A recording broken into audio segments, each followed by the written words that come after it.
എല്ലാവർക്കും നമസ്കാരം. 10th physics ക്ലാസ്സിലേക്ക് സ്വാഗതം. നമ്മൾ ഇലക്ട്രോമാഗ്നറ്റിക് ഇൻഡക്ഷൻ ആണ് പഠിച്ചുകൊണ്ടിരിക്കുന്നത്. നമ്മൾ കഴിഞ്ഞ ക്ലാസ്സിൽ ജനറേറ്റേഴ്സിനെ കുറിച്ച് കണ്ടായിരുന്നു. AC ജനറേറ്റർ, DC ജനറേറ്റർ ഒക്കെ എങ്ങനെയാണ് ഇലക്ട്രിസിറ്റി ഉൽപ്പാദിപ്പിക്കുന്നത് മനസ്സിലാക്കി.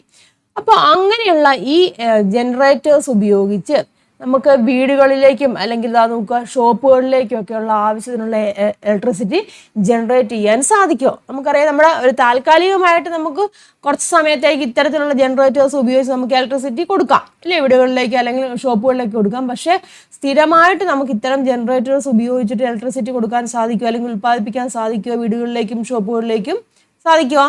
ഇല്ല, അല്ലേ? അപ്പം അങ്ങനെയുള്ള സിറ്റുവേഷൻസിൽ, അതായത് വീടുകളിലേക്കും ഷോപ്പുകളിലേക്കും ഒക്കെ സ്ഥിരമായിട്ട് നമുക്ക് വൈദ്യുതി എത്തിക്കണമെന്നെങ്കിൽ എന്താണ്, ഈ ചെറിയ ജനറേറ്ററിൽ നിന്നുള്ള ഇലക്ട്രിസിറ്റി പോരാ, ഇല്ല. അതിനാൽ എന്താണ്, വൻതോതിൽ വൈദ്യുതി ഉൽപ്പാദിപ്പിക്കുന്ന കേന്ദ്രങ്ങൾ ഉണ്ടാവേണ്ടതുണ്ട്. മനസ്സിലായല്ലോ? അപ്പം വിതരണത്തിന് വേണ്ടി കേട്ടോ, അതായത് വീടുകളിലേക്കും ഷോപ്പുകളിലേക്കും ഒക്കെയുള്ള വിതരണത്തിന് വേണ്ടി വൻതോതിൽ വൈദ്യുതി ഉൽപ്പാദിപ്പിക്കുന്ന കേന്ദ്രങ്ങളെ നമ്മളൊരു പേര് പറയും. എന്താണ്? പവർ സ്റ്റേഷൻസ് എന്ന് പറയും. ക്ലിയർ ആയല്ലോ? അപ്പൊ പവർ സ്റ്റേഷൻസിൽ ലാർജ് സ്കെയിലിൽ, വലിയ തോതിൽ, വൻതോതിൽ വൈദ്യുതി ഉൽപ്പാദിപ്പിക്കുന്നുണ്ട്. ആ വൈദ്യുതിയാണ് നമ്മുടെ വീടുകളിലേക്കും അതുപോലെ ഷോപ്പുകളിലേക്കും ഒക്കെ വരുന്നത്. അവിടെ പലതരത്തിലുള്ള പവർ സ്റ്റേഷൻസ് ഉണ്ട് കേട്ടോ. അതുകൊണ്ടല്ല, പലതരത്തിലുള്ള ഇതൊക്കെ പവർ സ്റ്റേഷൻസ് ആണ് കേട്ടോ. ഇതിനെയൊക്കെ പറയുന്നത് എന്താണ്? പവർ സ്റ്റേഷൻസ് എന്നാണ് കേട്ടോ. പവർ സ്റ്റേഷൻസിന്റെ പ്രത്യേകത എന്താണ്? ലാർജ് സ്കെയിലിൽ കേട്ടോ. The centres centres which produce electricity on A large scale four distribution are power stations. അതായത് വിതരണത്തിന് വേണ്ടി വൻതോതിൽ വൈദ്യുതി ഉൽപ്പാദിപ്പിക്കുന്ന കേന്ദ്രങ്ങളാണ് എന്തെന്ന് പറഞ്ഞിരിക്കുന്നത്? പവർ സ്റ്റേഷനുകൾ എന്ന് പറഞ്ഞിരിക്കുന്നത്. ക്ലിയർ ആയല്ലോ? ഇതെന്ന് പറഞ്ഞിരിക്കുന്നത് എന്താണ്? ഒരു തെർമൽ പവർ സ്റ്റേഷൻ ആണ് കേട്ടോ. ഇതൊരു തെർമൽ പവർ സ്റ്റേഷൻ ആണ്. അതായത് ഇവിടെ ഉപയോഗിക്കുന്ന എന്താണ്? കൽക്കരി, CNG പോലുള്ള വസ്തുക്കൾ ഉപയോഗിച്ചിട്ടാണ് ഇവിടെ കത്തിച്ചിട്ട് അവിടുന്ന് എനർജി ഉണ്ടാക്കും. അത് ഉപയോഗിച്ചിട്ട് ടർബൈൻ കറക്കും. ഇതെന്ന് പറഞ്ഞിരിക്കുന്നത് ഒരു ന്യൂക്ലിയർ പവർ സ്റ്റേഷൻ ആണ് കേട്ടോ. Nuclear power stations nuclear energy ഉപയോഗിച്ചിട്ട് ടർബൈൻ കറക്കും. ഇത് നമുക്കറിയാം, നമ്മുടെ നാട്ടിലുള്ളതാണ്. എന്താണ്? ഹൈഡ്രോ ഇലക്ട്രിക് പവർ സ്റ്റേഷൻ ആണ് കേട്ടോ. ഹൈഡ്രോ ഇലക്ട്രിക് എന്ന് പറയുമ്പോൾ എന്താണ്? വെള്ളം, അല്ലേ? വെള്ളം ഉപയോഗിച്ചിട്ട് ടർബൈൻ കറക്കുകയാണ് ചെയ്യുന്നത്. അപ്പൊ ഇങ്ങനെയുള്ള പവർ സ്റ്റേഷൻസ് വഴി ഇലക്ട്രിസിറ്റി ഉൽപ്പാദിപ്പിച്ചിട്ടാണ് അത് നമ്മുടെ വീടുകളിലേക്കും മറ്റ് ആവശ്യങ്ങൾക്കും കടകളിലേക്കും ഒക്കെ നമുക്ക് ലഭിക്കുന്നത്. മനസ്സിലാവുന്നുണ്ടല്ലോ? അപ്പോൾ നമുക്ക് ഡീറ്റെയിൽ ആയിട്ട് നോക്കാം, ഇങ്ങനെയുള്ള പവർ സ്റ്റേഷൻസിലൊക്കെ എന്തൊക്കെയാണ് അവിടെ നടക്കുന്ന എനർജി കൺവേർഷൻസും കാര്യങ്ങളൊക്കെ കേട്ടോ. ആദ്യമേ നമ്മൾ കണ്ട തെർമൽ പവർ സ്റ്റേഷൻ. ഇത് തെർമൽ പവർ സ്റ്റേഷൻ ആണ്. അവിടെ എന്താണ് ഉപയോഗിക്കുന്നത്? അവിടെ അത് നമ്മുടെ ഹീറ്റ് എനർജി ഉൽപ്പാദിപ്പിക്കുന്നത് എന്ത് ഉപയോഗിച്ചിട്ടാണ്? CNG, കോള് കേട്ടോ. കോള് അതുപോലെ തന്നെ കൽക്കരി, CNG മുതലായവ ഉപയോഗിച്ചിട്ടാണ് അവിടെ ഹീറ്റ് എനർജി ഉൽപ്പാദിപ്പിക്കും കേട്ടോ. CNG, കൽക്കരി തുടങ്ങിയ ഇന്ധനങ്ങൾ ഉപയോഗിച്ച് ജനറേറ്റർ ഇവിടെ വർക്ക് ചെയ്യും കേട്ടോ. അവിടെ ഹീറ്റ് എനർജി ഉൽപ്പാദിപ്പിക്കും. ആ ഹീറ്റ് എനർജി കൊടുത്തിട്ട് ജനറേറ്റർ വർക്ക് ചെയ്യും. എന്നിട്ട് അവിടെ എന്താണ്? ഇലക്ട്രിസിറ്റി ഉൽപ്പാദിപ്പിക്കുകയാണ് ചെയ്യുന്നത് കേട്ടോ. ഏകദേശം ഇന്ത്യയിൽ ഏകദേശം ഒരു 75% ഓഫ് ഇലക്ട്രിസിറ്റി ജനറേഷൻ ഈ തെർമൽ പവർ സ്റ്റേഷനിൽ നിന്നാണ് ഇന്ത്യയിൽ. ക്ലിയർ ആയല്ലോ? എക്സാമ്പിൾ പറയുകയാണെങ്കിൽ മെട്ടൂർ, അത് തമിഴ്നാടാണ്. ബ്രഹ്മപുരം, കേരളത്തിലെ ബ്രഹ്മപുരം ഉണ്ട് കേട്ടോ. Thermal power station. മനസ്സിലായല്ലോ? തെർമൽ പവർ സ്റ്റേഷൻ എന്താണ് നടക്കുന്നത്? ഹീറ്റ് എനർജി കേട്ടോ. ഹീറ്റ് എനർജി ഉപയോഗിച്ചിട്ട് ടർബൈൻ കറക്കിയിട്ട് അവിടെ ഇലക്ട്രിക് എനർജി ആയിട്ട് മാറ്റുകയാണ് ചെയ്യുന്നത്. അതായത് അവിടുത്തെ എനർജി കൺവേർഷൻ ഏതാണ്? ഹീറ്റ് എനർജി, അല്ലേ? ഹീറ്റ് എനർജി എന്ത് എനർജി ആയിട്ട് അവിടെ മാറുന്നുണ്ട്? ഹീറ്റ് എനർജി അവിടെ മെക്കാനിക്കൽ എനർജി ആയിട്ട് മാറുന്നുണ്ട്. മനസ്സിലാവുന്നുണ്ടോ? മെക്കാനിക്കൽ എനർജി ആയിട്ട് മാറുന്നുണ്ട്.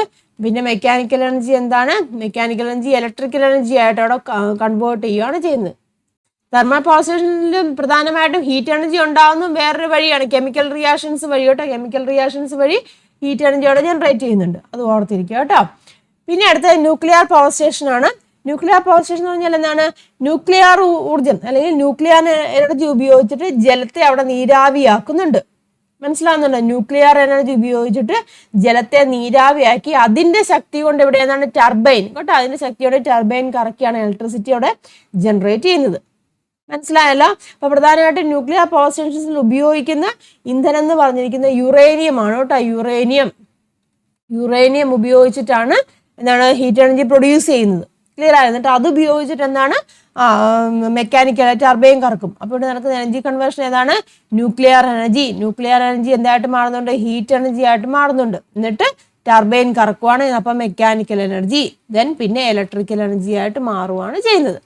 മനസ്സിലായല്ലോ. അവിടെ നോക്കി എക്സാമ്പിൾ പറയുവാണെങ്കിൽ കൂടംകുളം കേട്ടോ, കൂടംകുളം, അതുപോലെ തന്നെ കൽപ്പാക്കം തമിഴ്നാട്ടിലാണ്. അപ്പോൾ ഇവിടെയൊക്കെ എന്താണ് ന്യൂക്ലിയർ പവർ സ്റ്റേഷൻസ് ഉണ്ട്. ഇവിടത്തെയൊക്കെ പ്രധാനമായിട്ടും കൽപ്പാക്കത്തിലുള്ള എന്താണ് ഉപയോഗിക്കുന്ന ഇന്ധനം എന്ന് പറഞ്ഞിരിക്കുന്നത് പ്ലൂട്ടോണിയം യുറേനിയം കാർബൈഡ് എന്ന് പറയും കേട്ടോ. കൽപ്പാക്കത്തിൽ ഉപയോഗിക്കുന്നത് plutonium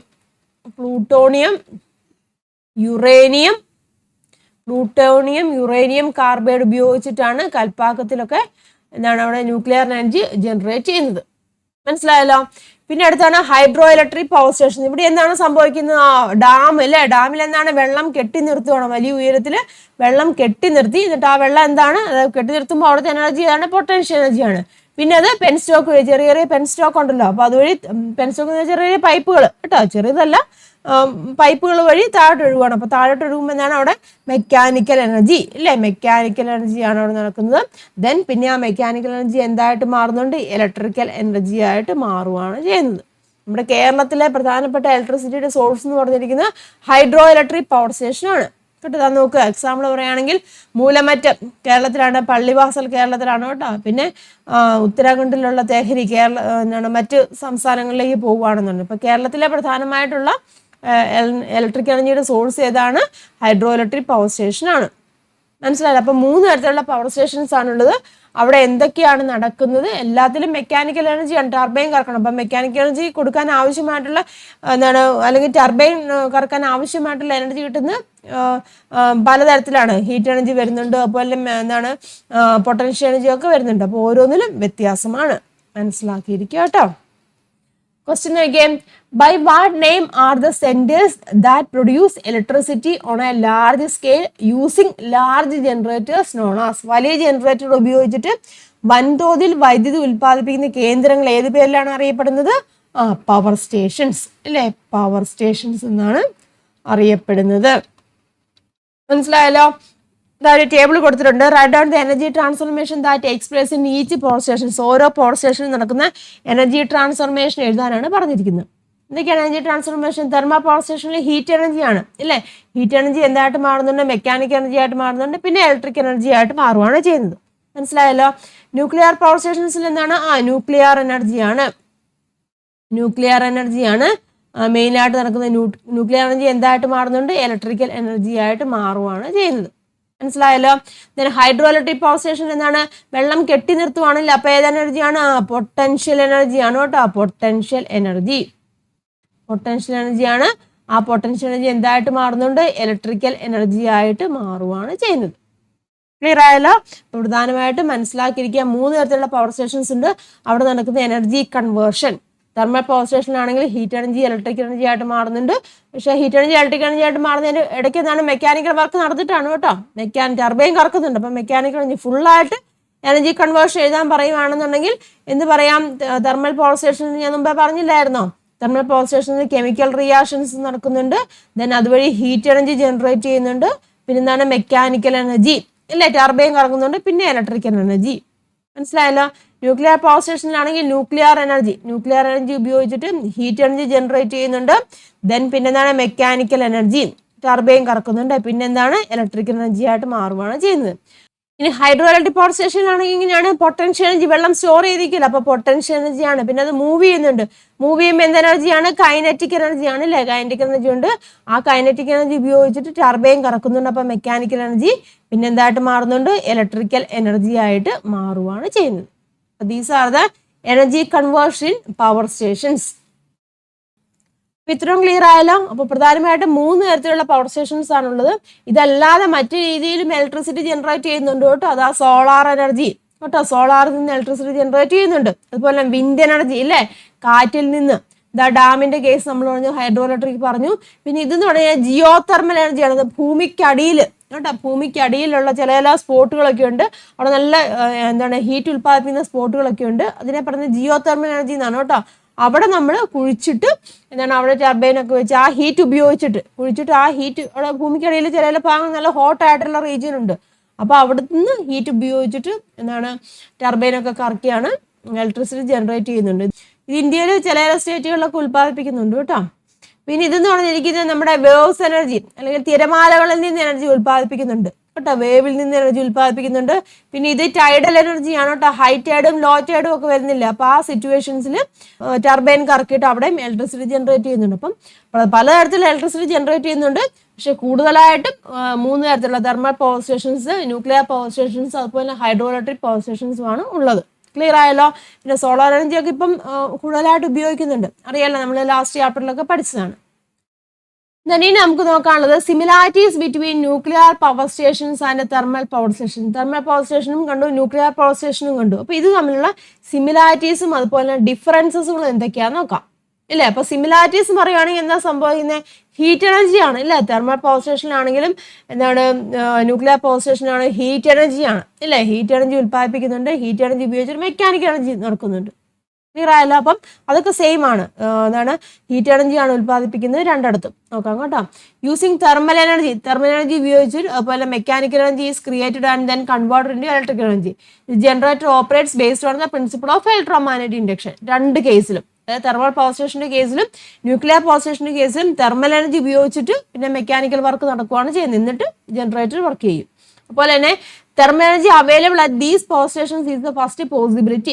Thermal energy is converted into mechanical energy. The mechanical energy thus obtained converted into electrical energy using a generator. It should be specially noted that the process which enables this energy conversion is electromagnetic induction. ഇവിടെ എല്ലാം നടക്കുന്നത് electromagnetic induction വെച്ചിട്ടാണ്. അപ്പോൾ പ്രധാനമായിട്ടും heat എനർജിയാണ് രണ്ട് കേസിലും, nuclear power സ്റ്റേഷൻസിന്റെ കേസിലും തെർമൽ പവർ സ്റ്റേഷന്റെ കേസിലും എന്താണ്, ഹീറ്റ് എനർജി അല്ലേ, ഹീറ്റ് എനർജി എന്തായിട്ട് മാറുന്നുണ്ട്, പിന്നെ മെക്കാനിക്കൽ എനർജി ആയിട്ട് മാറി, പിന്നെ ഇലക്ട്രിക് എനർജി ജനറേറ്റ് ചെയ്യുകയാണ് ചെയ്യുന്നത് രണ്ടിടത്തും. അതാണ് സിമിലാരിറ്റീസ് എന്ന് പറഞ്ഞിരിക്കുന്നത് കേട്ടോ.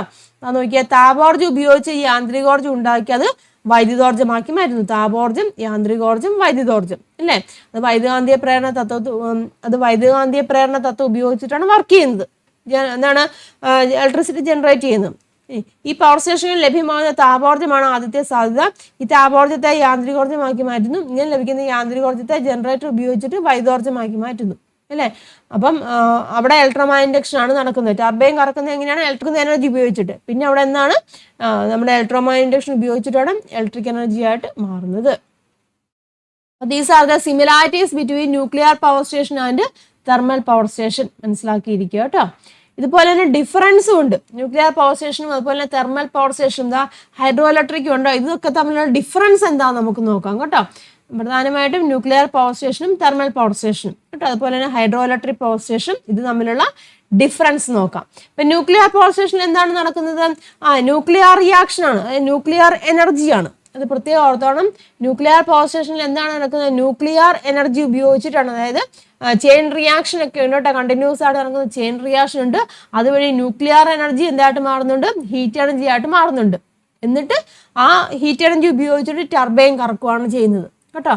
ന്യൂക്ലിയർ ഫിഷൻ എന്ന് പറഞ്ഞിരിക്കുന്ന ഒരു ചെയിൻ റിയാക്ഷൻ ആണ് കേട്ടോ. അത് ഉപയോഗിച്ചിട്ട് ന്യൂക്ലിയർ എനർജി ഉണ്ടാക്കുന്നുണ്ട്. This is converted into thermal energy which is used to boil water and produce steam കേട്ടോ. തെർമൽ എനർജി ഉപയോഗിച്ചിട്ട് എങ്ങനെയാണ്, വാട്ടറിനെ ബോയിൽ ചെയ്യും, എന്നിട്ട് അവിടെ സ്റ്റീം പ്രൊഡ്യൂസ് ചെയ്യും. ആ സ്റ്റീം ഉപയോഗിച്ചിട്ടാണ് ടർബൈൻ കറക്കുന്നത്. This steam drives the turbine to generate mechanical energy.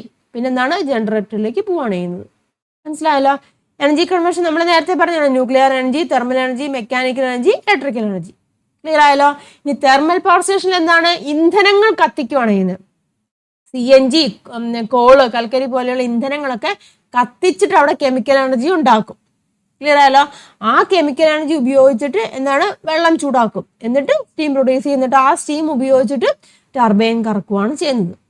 Clear ആയല്ലോ. കെമിക്കൽ എനർജി ഉപയോഗിച്ചിട്ട്, ഇവിടെ ന്യൂക്ലിയർ എനർജി ഉപയോഗിച്ചിട്ട് സ്റ്റീം പ്രൊഡ്യൂസ് ചെയ്യുന്നുണ്ട്, ടർബൈൻ കറക്കുന്നുണ്ട്. ഇവിടെ എങ്ങനെയാണ്, കെമിക്കൽ എനർജി ഉപയോഗിച്ചിട്ട്. അതെങ്ങനെയാണ്, ഫ്യൂവൽസ് ബേൺ ചെയ്തിട്ട്. By burning fuels chemical energy is converted into thermal energy. This thermal energy is used to boil water and produce steam. The steam drives a turbine to generate mechanical energy which is supplied to the generator. മനസ്സിലായല്ലോ. ഇവിടെ നടക്കുന്ന energy conversion ഏതാണ്? Chemical energy thermal energy ആയിട്ട് മാറുന്നുണ്ട്, mechanical energy ആയിട്ട് മാറുന്നുണ്ട്, പിന്നെ electrical energy ആയിട്ട് മാറുന്നുണ്ട്. ഓക്കെ ആണല്ലോ. Then next is A hydro electric power station. അതും കൂടെ നോക്കാം. ഹൈഡ്രോ ഇലക്ട്രിക് പവർ സ്റ്റേഷൻ എങ്ങനെയാണ്, വെള്ളം അവിടെ കെട്ടി നിർത്തും, ഈ ഉയരത്തിൽ കെട്ടി നിർത്തി വെച്ച് പിന്നെ അത് പെൻസ്റ്റോക്ക് വഴി മൂവ് ചെയ്യും. അപ്പം കൈനറ്റിക് എനർജി, പിന്നെ എന്തായിട്ട് മാറുന്നുണ്ട്, മെക്കാനിക്കൽ എനർജി അല്ലേ. the energy of water at a height is stored as potential energy. This potential energy is converted into kinetic energy. എങ്ങനെയാണ് വാട്ടർ ഫ്ലോ ചെയ്യുമ്പോൾ flowing water which drives a turbine to generate mechanical energy which is supply to generate. Energy conversion, potential energy, kinetic energy, mechanical energy, electrical energy. അപ്പോൾ clear ആയല്ലോ similarities and the differences. ഓരോന്നിനും നടക്കുന്ന energy conversion പഠിക്കുക കേട്ടോ, ചോദിക്കാൻ chance ഉണ്ട്. ഇവിടെ കൊടുത്തിട്ടുണ്ട്, മലയാളം മീഡിയത്തിലെ കുട്ടികൾക്ക് വേണ്ടി കൊടുത്തിട്ടുണ്ട്, നോക്കുക കേട്ടോ, വായിച്ച് മനസ്സിലാക്കുക. അപ്പൊ മനസ്സിലായല്ലോ, പവർ സ്റ്റേഷൻസിൽ ഇലക്ട്രിസിറ്റി ജനറേറ്റ് ചെയ്യുന്നത് മനസ്സിലാക്കി. ഈ പവർ സ്റ്റേഷനിൽ നിന്ന് ഇലക്ട്രിസിറ്റി നമ്മുടെ വീടുകളിലേക്ക് എത്തിച്ചേരുന്നത് എങ്ങനെയാണ്? ഇതാ നോക്കിയേ, അറിയാം, പവർ സ്റ്റേഷൻസിൽ ഇലക്ട്രിസിറ്റി ജനറേറ്റ് ചെയ്യുന്നുണ്ട്. അതിലേക്ക് ഒരുപാട് ലൈൻസ് വഴി ഇല്ലേ, കമ്പികൾ വഴി ഇല്ലേ, ഇങ്ങനെ പല രൂപത്തിലാണ് നമ്മുടെ വീടുകളിലേക്ക് എത്തുന്നത് ഇല്ലേ. പവർ സ്റ്റേഷൻ ഇതുണ്ടല്ലോ, പവർ സ്റ്റേഷൻ ഇലക്ട്രിസിറ്റി ജനറേറ്റ് ചെയ്യുന്നുണ്ട്. അത് ഇങ്ങനെ ഗ്രിഡുകൾ, ഇതിനെ പറയുന്ന ഗ്രിഡുകൾ എന്നാണ് പറയട്ടെ, ഗ്രിഡുകൾ. അത് പിന്നെ എന്താണ്, സബ് സ്റ്റേഷനിലേക്ക് വരുന്നുണ്ട്. അവിടുന്ന് പിന്നെ ഇതുണ്ടല്ലേ, ഇങ്ങനെ പല ഇതിലല്ലേ, ഇങ്ങനെ കൺവേർട്ട് ചെയ്തിട്ടാണ് നമ്മുടെ വീടുകളിലേക്ക് ഇലക്ട്രിസിറ്റി വരുന്നത്. അപ്പൊ മനസ്സിലായല്ലോ. അപ്പൊ പവർ സ്റ്റേഷനിൽ ഉത്പാദിപ്പിക്കുന്ന ഇലക്ട്രിസിറ്റി നമുക്കറിയാം ഗ്രിഡ് വഴി, ഇത് കണ്ടില്ലേ, പവർ പ്ലാന്റിൽ ഉത്പാദിപ്പിക്കുന്നുണ്ട് ഇലക്ട്രിസിറ്റി. അത് പിന്നെ ട്രാൻസ്ഫോമേഴ്സ് ഒക്കെ ഉപയോഗിക്കുന്നുണ്ട്. അത് വലിയ വലിയ ഗ്രിഡുകൾ അല്ലെങ്കിൽ ട്രാൻസ്മിഷൻ ലൈൻസ് വഴി എന്നിട്ട് സബ്സ്റ്റേഷനിൽ എത്തുന്നുണ്ട്. അവിടെ നിന്നാണ് ചെറിയ ചെറിയ സബ്സ്റ്റേഷനിലേക്ക് എത്തുന്നുണ്ട്. പിന്നെ എന്താണ്, ചെറിയ ചെറിയ ട്രാൻസ്ഫോമേഴ്സ് വഴി ഇങ്ങനെയൊക്കെയാണ് നമ്മുടെ വീടുകളിലേക്ക് ഇലക്ട്രിസിറ്റി എത്തിച്ചേരുന്നത്. ക്ലിയർ ആയല്ലോ. അപ്പം പവർ സ്റ്റേഷൻസിൽ ഉത്പാദിപ്പിക്കുന്ന ഇലക്ട്രിസിറ്റി എപ്പോഴും ഏതാണ്? ഓർത്തോണം കേട്ടോ, നമ്മൾ പറഞ്ഞില്ലായിരുന്നു പവർ സ്റ്റേഷനിൽ ഉത്പാദിപ്പിക്കുന്ന ഇലക്ട്രിസിറ്റി എന്ന് വെച്ചാൽ AC ആണ്. നമ്മുടെ വീടുകളിലേക്ക് വരുന്ന ഇലക്ട്രിസിറ്റി ഏതാണ്? AC ആണ് കേട്ടോ, അത് പ്രത്യേകം ഓർത്തോണം. ഏതൊരു പവർ പ്ലാന്റിലാണേലും അവിടെ ഉത്പാദിപ്പിക്കുന്ന ഇലക്ട്രിസിറ്റി ഏതാണ്? AC ആണ് കേട്ടോ. ഓൾട്ടർനേറ്റിംഗ് കറന്റ് ആണ് പവർ സ്റ്റേഷനിൽ ഉത്പാദിപ്പിക്കുന്നത്. അപ്പൊ ഈ പവർ സ്റ്റേഷൻ ഉത്പാദിപ്പിക്കുന്ന AC എങ്ങനെയാണ്? കമ്പികൾ വഴി ഇല്ല, ട്രാൻസ്മിഷൻ ലൈൻസ് വഴി എങ്ങനെയാണ് നമ്മുടെ വീടുകളിൽ എത്തുന്നുണ്ട്. അപ്പൊ അതായത് എനിക്ക് ഒരുപാട് ദൂരം ട്രാവൽ ചെയ്തിട്ടില്ലേ നമ്മുടെ വീടുകളിലേക്ക് എത്തുന്നത്, ശരിയല്ലേ? പല മാർഗങ്ങളിലൂടെ ഒരുപാട് ഡിസ്റ്റൻസ് ട്രാവൽ ചെയ്തിട്ടാണ് ഇങ്ങനെ നമ്മുടെ വീടുകളിലേക്ക് എത്തുന്നത്. അപ്പം ഈ പവർ സ്റ്റേഷനുകളിൽ നിന്ന് ദൂര സ്ഥലങ്ങളിലേക്ക് വൈദ്യുതി ഈ കമ്പികൾ വഴി ഇങ്ങനെ ട്രാൻസ്മിറ്റ് ചെയ്യുന്നു പറഞ്ഞു. അപ്പൊ അങ്ങനെ ട്രാൻസ്മിറ്റ് ചെയ്യുമ്പോൾ അവിടെ എന്താണ്, എനർജി ലോസ് വരാൻ ചാൻസ് ഉണ്ട്. അതായത് എനർജി ലോസ് ഉദ്ദേശിക്കുന്നത് ഹീറ്റ് ലോസ് കേട്ടോ, ഹീറ്റ് ലോസ്, താപോർജം കേട്ടോ. കുറെ എനർജി എങ്ങനെയാണ് താപോർജമായിട്ട് അവിടെ എന്താണ് വേസ്റ്റ് ആയി പോകുന്നുണ്ട്. അതായത് പവർ സ്റ്റേഷനിൽ നിന്നും വലിയ ദൂര സ്ഥലങ്ങളിലേക്കൊക്കെ ട്രാൻസ്മിഷൻ ലൈൻസ് വഴി വൈദ്യുതി എത്തിക്കുമ്പോൾ നമ്മുടെ ജൂൾസ് ലോ ഉണ്ടല്ലോ, H=I²RT ഉണ്ടല്ലോ, അത് വെച്ച് നോക്കുകയാണെന്നുണ്ടെങ്കിൽ അവിടെ എന്താണ്, താപം ഉണ്ടാവും. സമയത്തിനനുസരിച്ചിട്ടില്ല, ഒരുപാട് സമയം ട്രാവൽ ചെയ്യുന്നുണ്ട്, റെസിസ്റ്റൻസ് കറണ്ട് ഒക്കെ ഉണ്ടല്ലോ. അപ്പൊ അത് അതിന്റെ അടിസ്ഥാനത്തിൽ വരുവാണെന്നുണ്ടെങ്കിൽ ഒരുപാട് താപം ഉണ്ടാകാൻ ചാൻസ്, ഹീറ്റ് ഉണ്ടാക്കാൻ ചാൻസ് ഉണ്ട്. അപ്പോൾ ഹീറ്റ് ഉണ്ടാകുമ്പോൾ എന്താണ്, ഒരുപാട് എനർജി അവിടെ ലോസ് ചെയ്തു പോകും. അതായത് ഇവിടെ ഉത്പാദിപ്പിക്കുന്ന, മനസ്സിലാവുന്നുണ്ടോ, പവർ സ്റ്റേഷൻ ഉത്പാദിപ്പിക്കുന്ന ഇലക്ട്രിസിറ്റി AC അതിങ്ങനെ ഒരുപാട് ട്രാൻസ്മിറ്റ് ചെയ്ത് കഴിയുമ്പോൾ എന്താണ് സംഭവിക്കുന്നത്, ഹീറ്റ് എനർജി ആയിട്ട് പോകാൻ ചാൻസ് ഉണ്ട്. അതായത് ഒരുപാട് എനർജി ലോസ്, ഊർജ്ജ നഷ്ടം ഉണ്ടാകാനുള്ള ചാൻസ് വളരെ കൂടുതലാണ്. ായാലോ. ഊർജ്ജനഷ്ടം പ്രധാനമായിട്ടുണ്ടാകുന്ന ഹീറ്റ് എനർജിയുടെ രൂപത്തിലാണ് കേട്ടോ. ഊർജ്ജനഷ്ടം പ്രധാനമായിട്ടുണ്ടാകുന്നത് ഹീറ്റ് എനർജിയുടെ രൂപത്തിലാണ്. അപ്പൊ അങ്ങനെ ഉണ്ടാകുന്ന ആ ഊർജ്ജനഷ്ടത്തിനെ നമുക്ക് എങ്ങനെ പരിഹരിക്കാൻ സാധിക്കും? ക്ലിയർ ആയാ പറഞ്ഞത്? നമ്മൾ പവർ സ്റ്റേഷൻസ് ഇലക്ട്രിസിറ്റി തെർമൽ ആണെങ്കിലും ന്യൂക്ലിയർ ആണെങ്കിലും ഹൈഡ്രോ ഇലക്ട്രിക് ആണെങ്കിലും അവിടെ ഇലക്ട്രിസിറ്റി ജനറേറ്റ് ചെയ്യുന്നുണ്ടെന്ന് പറഞ്ഞു. പക്ഷേ അത് ട്രാൻസ്മിഷൻ ലൈൻസ് വഴി ഒരുപാട് ദൂരം സഞ്ചരിച്ചിട്ടാണ് നമ്മുടെ വീടുകളിലേക്ക് അല്ലെങ്കിൽ ഷോപ്പുകളിലേക്കൊക്കെ എത്തുന്നത്. അപ്പൊ അങ്ങനെ ഒരുപാട് ദൂരം ട്രാൻസ്മിറ്റ് ചെയ്യുമ്പോൾ അവിടെ ഹീറ്റ് എനർജി ആയിട്ട് എന്താണ് അവിടെ ഉത്പാദിപ്പിക്കുന്ന എനർജി ഇലക്ട്രിസിറ്റി അവിടെ ലോസ് ആയി പോകാൻ ചാൻസ് ഉണ്ട് ഇല്ലേ. നമുക്കറിയാം കുറച്ചു നേരം ഇലക്ട്രിസിറ്റി പ്രവർത്തിച്ച് കഴിയുമ്പോൾ ചൂടാവുന്നുണ്ടല്ലോ ഇല്ല, വസ്തുക്കളൊക്കെ ചൂടാവും. അപ്പൊ അങ്ങനെ ചൂടായി കഴിഞ്ഞാൽ എന്താണ്, ഒരുപാട് എനർജിയുടെ ലോസ് ആയി പോകും. അതായത് ഇവിടെ ഉത്പാദിപ്പിക്കുന്ന എനർജി നമുക്ക് കംപ്ലീറ്റ് ആയിട്ട് ഇവിടെ കിട്ടൂല. മനസ്സിലാവുന്നുണ്ടോ പറഞ്ഞത്? അപ്പം എന്താണ്, അപ്പൊ അങ്ങനെ ആകുമ്പോൾ അതിനനുസരിച്ച് എന്ന് വെച്ചാൽ ഒരുപാട് ലെവലിൽ നമുക്ക് ഉത്പാദിപ്പിക്കാൻ പറ്റില്ല. ഒരു കൺട്രോൾ രീതിയിലുള്ള ഒരു പ്രത്യേക എമൗണ്ടിലുള്ള ഉത്പാദിപ്പിക്കാൻ പറ്റത്തുള്ളൂ. അപ്പൊ അതിങ്ങനെ ഒരുപാട് ട്രാൻസ്മിറ്റ് ചെയ്ത് പോകുമ്പോൾ നഷ്ടം വരും. അപ്പൊ നഷ്ടം വരുമ്പോൾ നമുക്കിവിടെ കിട്ടുന്നത് വളരെ കുറവായിരിക്കും. അങ്ങനെ കുറഞ്ഞ അളവിലുള്ള ഇലക്ട്രിസിറ്റി കിട്ടിയാൽ മതിയോ? അവിടെ അല്ല. നമ്മുടെ എക്യുപ്മെന്റ്സ് ഒക്കെ പ്രവർത്തിപ്പിക്കണമെന്നുണ്ടെങ്കിൽ അതിനൊരു മിനിമം എനർജി വേണം. അപ്പൊ എങ്ങനെയാണ് എനർജി ലോസ് ഇല്ലാതെ കേട്ടോ, എനർജി ലോസ് ഇല്ലാതെ എങ്ങനെയാണ് നമ്മൾ ഈ ഇലക്ട്രിസിറ്റീനെ നമ്മുടെ വീടുകളിലേക്കൊക്കെ എത്തിക്കുന്നതാണ് നമ്മളിനി നോക്കാൻ പോകുന്നത്. ക്ലിയർ ആയല്ലോ? അപ്പൊ എങ്ങനെ നമുക്ക് എത്തിക്കാം? നമുക്കറിയാം നമ്മുടെ ജൂൾസ് ലോ ഉപയോഗിച്ചിട്ട് ഇല്ല, ഒരു കണ്ടക്ടറുടെ ഇലക്ട്രിസിറ്റി ഫ്ലോ ചെയ്യുമ്പോൾ അവിടെ എന്താണ്, ഹീറ്റ് ഉണ്ടാകുന്നത് നമ്മൾ പഠിച്ചിട്ടുണ്ട് ഇല്ലേ. അപ്പൊ ഹീറ്റ് ഉണ്ടാകുമ്പോൾ അതിനെ സ്വാധീനിക്കുന്ന ഘടകങ്ങൾ ഏതൊക്കെയാണ്? കറന്റ് ഒരു ഘടകമാണ് ഇല്ലേ. H=I²RT നമ്മൾ പഠിച്ചതാണല്ലേ. ആ ഇക്വേഷൻ അനുസരിച്ചിട്ട് ഹീറ്റ് എനർജി ഉണ്ടാകുന്നുണ്ട്. അപ്പോൾ അവിടെ ഹീറ്റ് ഉത്പാദിപ്പിക്കുന്ന ഘടകങ്ങൾ ഏതൊക്കെയാണ്?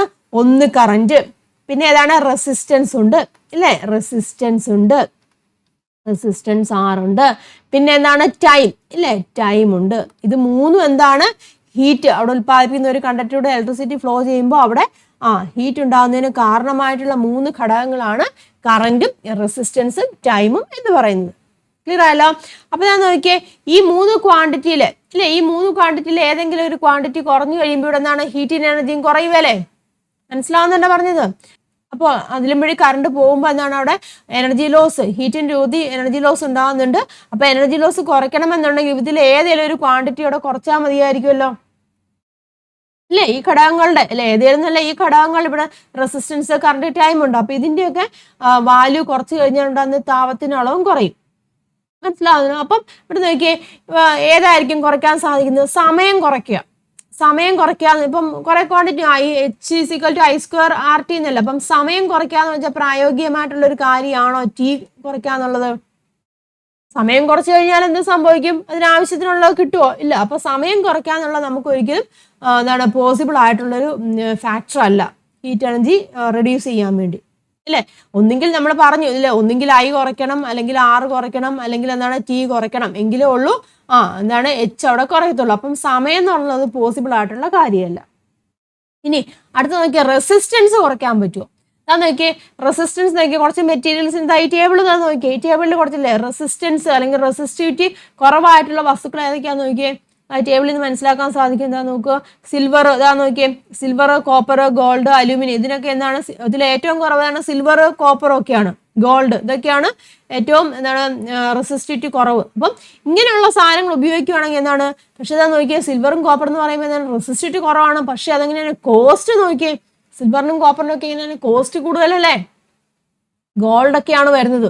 ഇതൊക്കെ നമുക്ക് ഉപയോഗിക്കാൻ പറ്റുമോ ട്രാൻസ്മിഷൻ ലൈൻസ് ആയിട്ട്? ഈ കമ്പികളുണ്ടല്ലേ, നമ്മുടെ ഇലക്ട്രിസിറ്റി ഫ്ലോ ചെയ്യുന്ന കമ്പികളുണ്ടല്ലോ, ആ കമ്പികളായിട്ട് ഈ സിൽവറോ കോപ്പറോ ഗോൾഡൊക്കെ ഉപയോഗിക്കാൻ പറ്റുമോ? കോസ്റ്റ് കൂടിയല്ലേ, കോസ്റ്റ് കൂടും. പക്ഷെ എന്താണ്, ഇതിന്റെ റെസിസ്റ്റിവിറ്റി കുറവായ, റെസിസ്റ്റിവിറ്റി കുറയണം എങ്കിലുള്ള അവിടെ ഹീറ്റ് കുറയത്തുള്ളൂ ഇല്ലേ. അപ്പം റെസിസ്റ്റിവിറ്റി കുറവുള്ള ഈ വസ്തുക്കൾ ഉപയോഗിച്ച് കഴിഞ്ഞാൽ എന്താണ്, കോസ്റ്റ് കൂടും അല്ലേ. അപ്പം ഇതൊന്നും റെസിസ്റ്റിവിറ്റി അവിടെ കുറയ്ക്കാന്നുള്ളത് അവിടെ പ്രായോഗികമായിട്ടുള്ള ഒരു കാര്യമല്ല. അപ്പൊ അതും പറ്റില്ല. പിന്നെയുള്ളൊരു ഓപ്ഷൻ ഏതാണ്, ഇതാണ്, അതായത് കറന്റ് കുറയ്ക്കുക അല്ലേ. കറന്റ് കുറയ്ക്കുക എന്നുള്ളൊരു ഓപ്ഷനാണ് അവിടെ ഉള്ള ഒരു ഓപ്ഷൻ. സമയം കുറയ്ക്കാൻ പറ്റിയില്ല, റെസിസ്റ്റിവിറ്റി അവിടെ കുറയ്ക്കാൻ പറ്റില്ല. പിന്നെ ഒരു ഓപ്ഷൻ എന്ന് പറഞ്ഞാൽ എന്താണ്, കറന്റ് ഇല്ലേ, കറന്റ് അവിടെ റെഡ്യൂസ് ചെയ്യുക എന്നുള്ള ഒരു ഓപ്ഷൻ മാത്രമേ നമുക്ക് അവിടെയുള്ളൂ. ക്ലിയർ ആയല്ല പറഞ്ഞു? അപ്പം എങ്ങനെ കറന്റ് റെഡ്യൂസ് ചെയ്യാൻ സാധിക്കും? നമുക്കറിയാം, നമ്മുടെ ഇക്വേഷൻ ഉണ്ടല്ലോ, P=VI അല്ലേ. P=VI എന്ന് പറഞ്ഞ ഇക്വേഷൻ അനുസരിച്ചിട്ട് കറന്റ് അവിടെ കുറയ്ക്കാന്ന് വിചാരിച്ചു. കറന്റ് അവിടെ കുറച്ച് കഴിയുമ്പോൾ പവറിന് എന്ത് സംഭവിക്കും, പവറും അവിടെ കുറയും. ശരിയല്ലേ? കറന്റ് കുറച്ച് കഴിഞ്ഞാൽ അവിടെ എന്ത് സംഭവിക്കുന്നുണ്ട്, ഹീറ്റ് കുറയും, നമുക്ക് മനസ്സിലായി. അപ്പൊ കറന്റ് കുറയ്ക്കുകയാണെങ്കിൽ P=VI വെച്ച് ഇക്വേഷൻ നോക്കുകയാണെന്നുണ്ടെങ്കിൽ കറന്റ് കുറച്ച് കഴിഞ്ഞാൽ എന്ത് സംഭവിക്കും, പവർ കുറയും ഇല്ലേ. പവർ കുറയാൻ പറ്റുമോ? പവർ കുറഞ്ഞു കഴിഞ്ഞാൽ നമുക്ക് ആവശ്യമുള്ള ഇതിൽ കിട്ടുമോ? പവറും കുറയാൻ പറ്റില്ല. കറന്റ് കുറച്ച് കഴിഞ്ഞാൽ എന്ത് സംഭവിക്കും, പവർ കുറയും. ഇനി അങ്ങനെയാണെന്നുണ്ടെങ്കിൽ പവർ കുറയാൻ പാടില്ല അല്ലേ. അപ്പൊ പവർ കുറയാതെ നമുക്ക് എങ്ങനെ കറന്റ് എന്താണ് കുറയ്ക്കാൻ സാധിക്കും? ഓക്കെ, ഈ P=VI ഉപയോഗിച്ചിട്ട് പവറിനെ കുറയ്ക്കാൻ പറ്റില്ല. കറണ്ട് കുറഞ്ഞു കഴിഞ്ഞാൽ ഓട്ടോമാറ്റിക്കായിട്ട് പവർ കുറയും. പക്ഷെ പവറിനെ കോൺസ്റ്റന്റ് ആക്കി വെച്ചുകൊണ്ട് നമുക്ക് എങ്ങനെയാണ് കറണ്ട് കുറയ്ക്കാൻ സാധിക്കുന്നത്? കറണ്ട് ഇക്വേഷൻ നമുക്ക് ഇതിൽ നിന്ന് എങ്ങനെ എഴുതാം, I=P/V എന്ന് എഴുതാം ഇല്ല. അപ്പൊ പവറിനെ നമുക്ക് ഒന്നും ചെയ്യാൻ പറ്റില്ല. പവർ എങ്ങനെയാണ്, പവർ കോൺസ്റ്റന്റ് ആക്കി വെക്കണം. പവർ കോൺസ്റ്റന്റ് ആക്കി വെച്ചുകൊണ്ട് കറന്റ് കുറയ്ക്കണം. കറന്റ് കുറയ്ക്കണമെങ്കിൽ ഇവിടെ എന്ത് ചെയ്യണം, നോക്കുക, വോൾട്ടേജ് കൂട്ടിയാ പോരെ. മനസ്സിലാവുന്നുണ്ടോ പറഞ്ഞത്? അപ്പം വോൾട്ടേജ് കൂട്ടുക. വോൾട്ടേജ് കൂട്ടിക്കഴിഞ്ഞാൽ എന്ത് സംഭവിക്കും, കറന്റ് അവിടെ കുറയും. മനസ്സിലാവുന്നുണ്ടോ പറഞ്ഞത്? കറന്റ് കുറയും. അപ്പൊ കറന്റ് കുറഞ്ഞു കഴിയുമ്പോൾ എന്താണ്, H=I²RT അനുസരിച്ചിട്ട് ഇത് രണ്ടും നടക്കുകയല്ല അല്ലെ. ഇവിടെ കറന്റ് കുറഞ്ഞു കഴിഞ്ഞാൽ ഹീറ്റും അവിടെ കുറയും. മനസ്സിലാവുന്നുണ്ടോ പറഞ്ഞത്? അപ്പം ഈ രീതിയിലുള്ളൂ നമുക്ക് എന്താണ് ഇലക്ട്രിസിറ്റി ട്രാൻസ്മിറ്റ് ചെയ്യാൻ സാധിക്കത്തുള്ളൂ, ഊർജ്ജനഷ്ടമില്ലാതെ, അതായത് ഹീറ്റ് ലോസ് ഇല്ലാതെ. അപ്പൊ പവർ സ്റ്റേഷനിൽ എന്ത് ചെയ്യണം, വോൾട്ടേജ്, പവർ സ്റ്റേഷൻ ഉൽപ്പാദിപ്പിക്കുന്ന ഒരു വോൾട്ടേജിന്റെ അളവ് അവിടെ കൂട്ടുക. ഇതൊരു പരിധി വരെ ഉണ്ട്, ഒരു പരിധി വരെ കൂട്ടുക. എന്നിട്ട് പവർ കോൺസ്റ്റന്റ് ആക്കി വെച്ചുകൊണ്ട് വോൾട്ടേജ് കൂട്ടിക്കഴിഞ്ഞു കഴിഞ്ഞാൽ കറന്റ് അവിടെ കുറഞ്ഞോളും. മനസ്സിലാവുന്നുണ്ടോ പറഞ്ഞു? അങ്ങനെ കറണ്ട് കുറഞ്ഞു കഴിയുമ്പോൾ എന്ത് സംഭവിക്കുന്നുണ്ട്? അതിലുമ്പഴേ പോകുമ്പോൾ ഉണ്ടാകുന്ന ഹീറ്റ് ലോസ് ഉണ്ടല്ലോ, ആ ഹീറ്റ് ലോസ് അവിടെ കുറയും. ക്ലിയർ ആയല്ലോ? അപ്പൊ അങ്ങനെയാണ് ഊർജ്ജനഷ്ടം പരിഹരിക്കുന്നത്. ഓക്കെ ആണല്ലോ പറഞ്ഞത്? അപ്പം ഊർജ്ജനഷ്ടം എന്ന് പറഞ്ഞാൽ പ്രധാനമായിട്ടും ഹീറ്റ് ലോസ് ആണ് ഉണ്ടാകുന്നത്. ആ ഹീറ്റ് ലോസ് കുറയ്ക്കണം എന്നുണ്ടെങ്കിൽ കറണ്ട് കുറയ്ക്കണം, റെസിസ്റ്റൻസ് കുറയ്ക്കണം, ടൈം കുറയ്ക്കണം. ടൈമും റെസിസ്റ്റൻസും പോസിബിൾ അല്ല. പിന്നെ ഒരു മാർഗ്ഗം ഏതാണ്? കറണ്ട് കുറയ്ക്കുക എന്നുള്ളതാണ്. കറണ്ട് കുറച്ച് കഴിയുമ്പോൾ നമുക്കറിയാം P=VI അനുസരിച്ചിട്ട് കറണ്ട് കുറച്ചു കഴിഞ്ഞാൽ പവർ കുറയും. അത് പറ്റില്ല. അപ്പൊ എന്ത് സംഭവിക്കണം? പവറിനെ കോൺസ്റ്റന്റ് ആക്കി വെച്ചുകൊണ്ട് കറണ്ട് കുറയ്ക്കുക. കറണ്ട് കുറയ്ക്കാൻ എന്താണ്? വോൾട്ടേജ് അവിടെ കൂട്ടണം. മനസ്സിലായല്ലോ? അപ്പൊ ഇതാണ് അവിടെ നടക്കുന്നത്. ടെക്സ്റ്റ് ബുക്കിൽ ക്വസ്റ്റ്യൻസ് ഉണ്ട്, അത് നമുക്ക് നോക്കാം കേട്ടോ. Okay, current is a third factor that needs to be reduced to minimise energy loss. Energy loss കുറയ്ക്കാനുള്ള മാർഗ്ഗം ഏതാണ്? കറണ്ട് കുറയ്ക്കുക എന്നുള്ളതാണ്. കറണ്ട് കൊടുക്കാൻ സാധിക്കുമോ? കറണ്ട് കുറയ്ക്കാൻ സാധിക്കും, ഇല്ലേ? നമ്മുടെ ഇക്വേഷൻ അനുസരിച്ചിട്ട് എന്താണ്? കറണ്ട് റെഡ്യൂസ് ചെയ്ത് കഴിഞ്ഞാൽ what change occurs in the power? പവറിന്റെ കേസിൽ എന്ത് സംഭവിക്കും? പവർ അവിടെ കുറയും, ഇല്ലേ? പവർ അവിടെ കുറയും. How can we reduce current without decreasing power? അതായത് കറണ്ട് നമുക്ക് കുറയ്ക്കണം, പവർ ഡിക്രീസ് ചെയ്യാതെ, പവർ കുറയാതെ കറണ്ട് കുറയ്ക്കണമെങ്കിൽ എന്ത് ചെയ്യണം? ഇൻക്രീസ് ദ വോൾട്ടേജ്, അല്ലേ? വോൾട്ടേജ് കൂട്ടണം. വോൾട്ടേജ് അവിടെ കൂട്ടുക. മനസ്സിലാവുന്നുണ്ടോ പറഞ്ഞത്? പവർ, അതായത് I=P/V ആണ്. അപ്പൊ പവറിനെ നമുക്കവിടെ കോൺസ്റ്റന്റ് ആക്കി വെച്ചുകൊണ്ട് കറണ്ട് കുറയ്ക്കണമെങ്കിൽ എന്ത് ചെയ്യണം? വോൾട്ടേജ് അവിടെ കൂട്ടുകയാണ് വേണ്ടത്. ക്ലിയർ ആയല്ലോ? അപ്പൊ നമുക്ക് എന്ത് പറയാൻ സാധിക്കും? നമുക്ക് ട്രാൻസ്മിഷൻ ലൈൻസിൽ കൂടെ എന്താണ് ഇലക്ട്രിസിറ്റി ഫ്ലോ ചെയ്യുന്നത് പറഞ്ഞില്ലേ? നമ്മൾ കണ്ടായിരുന്നു, ട്രാൻസ്മിഷൻ ലൈൻസ് വഴി ഇലക്ട്രിസിറ്റി ഇവിടെ ഫ്ലോ ചെയ്യുന്നുണ്ട്. അപ്പം ഇങ്ങനെ ഇലക്ട്രിസിറ്റി ഫ്ലോ ചെയ്യുമ്പോൾ അവിടെ എനർജി ലോസ് എന്താണ് ഉണ്ടാകുന്നത്? ഹീറ്റ് ലോസ്, ഇല്ലേ? എനർജി ലോസ് പറഞ്ഞത് ഹീറ്റ് ലോസ് ആണ് അവിടെ ഉണ്ടാകുന്നത്. ആ ഹീറ്റ് ലോസ് കുറയ്ക്കാൻ നമ്മൾ എന്ത് ചെയ്യണം? പവർ കോൺസ്റ്റന്റ് ആക്കി വെച്ചുകൊണ്ട് നമ്മൾ വോൾട്ടേജ് അവിടെ കൂട്ടണം. കണ്ടില്ലേ? ഇവിടെ ഒരു സംഭവം വെച്ചിരിക്കുന്നുണ്ട്, സ്റ്റെപ്പ് അപ്പ് ട്രാൻസ്ഫോമർ വെച്ചിരിക്കുന്നുണ്ടോ? അപ്പൊ ഉൽപ്പാദിപ്പിക്കുന്ന ഈ പവർ സ്റ്റേഷനിൽ ഇലക്ട്രിസിറ്റി ഉൽപ്പാദിപ്പിക്കുന്നുണ്ട്. ആ ഉൽപ്പാദിപ്പിക്കുന്ന ഇലക്ട്രിസിറ്റി ഇവിടെ വന്നിട്ട് എന്ത് സംഭവിക്കും?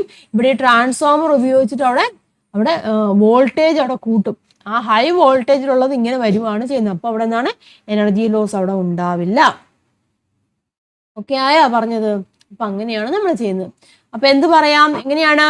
Right down the methods to minimise energy loss while transmitting electricity over long distance through conducting wires. ചോദിക്കാം കേട്ടോ, എന്തൊക്കെയാണ് മാർഗങ്ങൾ, അല്ലെ? ചാലക കമ്പികളിലൂടെ പ്രേഷണം ചെയ്യപ്പെടുമ്പോൾ ഊർജ്ജനഷ്ടം പരിഹരിക്കാനുള്ള മാർഗങ്ങൾ എന്തൊക്കെയാണ്?